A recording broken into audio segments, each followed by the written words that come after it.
Président.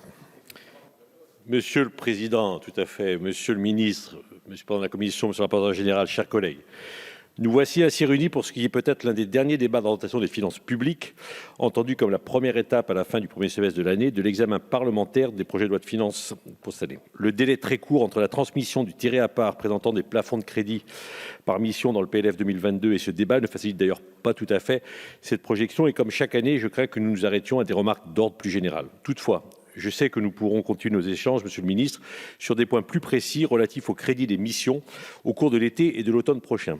Le débat d'orientation des finances publiques est tout d'abord l'opportunité de faire un premier inventaire de la situation économique et financière passée et présente afin de pouvoir dans un second temps se projeter sur les exercices futurs.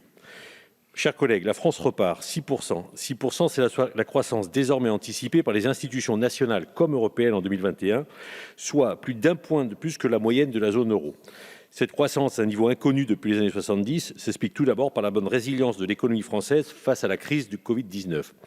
La crise sanitaire a provoqué une chute exceptionnelle de l'activité économique avec une récession s'établissant à 8 points de PIB l'an dernier, qui s'explique en particulier par des mesures de confinement. En quelques heures, pour préserver la santé de nos concitoyens, ont été fermés hôtels, bars, restaurants, salles de sport, bureaux, écoles, universités, ateliers et usines, pour ne rouvrir que progressivement quelques semaines, voire quelques mois plus tard. En un mot, la vie a été mise sous cloche. Pour y faire face, et pour ne pas que s'ajoute à la crise sanitaire une crise économique et sociale tout aussi grave, les administrations publiques, et en premier lieu l'État, ont eu, dans un délai très court, une réaction d'une ampleur exceptionnelle.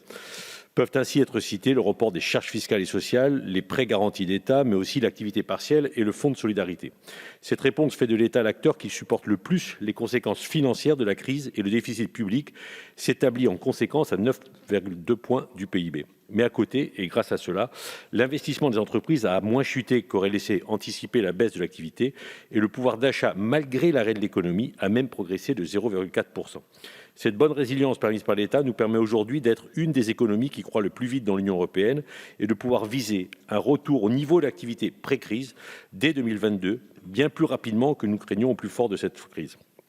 Je crois cependant que nous nous tromperions, chers collègues, si nous considérions que la reprise actuelle n'est que le résultat des efforts exceptionnels fournis en 2020 et 2021. C'est aussi le fruit des réformes ambitieuses engagées depuis 2017. Les réformes menées ont ainsi permis d'encourager la croissance et de rendre la France plus attractive. Plusieurs réformes structurelles comme celle de la loi du marché du travail, du loi Pacte, mais aussi pour rester dans le champ des finances publiques, la réforme de la fiscalité du capital ainsi que la baisse progressive de l'impôt sur les sociétés, à laquelle il faut ajouter en 2021 la suppression d'une partie des impôts de production, ont permis à la France d'être à la destination la plus attractive d'Europe pour les investissements étrangers en 2019 comme en 2020. Cette activité retrouvée se traduit par une progression de l'emploi qui retrouve, voire dépasse en 2019, les niveaux de croissance antérieurs à la crise de 2018. L'emploi industriel connaît même une lente résurrection, permis par un mouvement structurel certes timide de relocalisation des activités industrielles.